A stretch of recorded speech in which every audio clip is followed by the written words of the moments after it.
La provincia ha già espresso parere favorevole sul referendum di separazione tra Mestre e Venezia.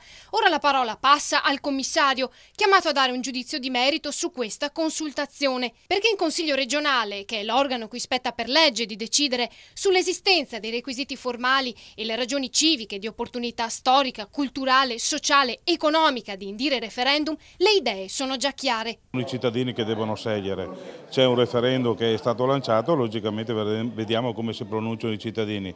Abbiamo sempre rispettato, abbiamo visto anche nel caso di fusioni, di mancate fusioni dei vari territori e dei vari comuni, sì che rispettiamo e anzi vogliamo che siano rispettate le scelte dei cittadini e dei territori. L'autonomia anche a livello locale significa rispetto per tutte le forme politiche, come le numerose liste civiche che prendono forma e sono espressione della libertà di autodeterminazione territoriale. Spero che il commissario dia parere favorevole, perché quando c'è la voglia di esprimere da parte dei cittadini un giudizio si deve consentire che ciò venga fatto. Per noi vale questo anche per il tema dell'indipendenza e dell'autonomia regionale, perché siamo dell'avviso che sempre i cittadini si possono e si devono esprimere.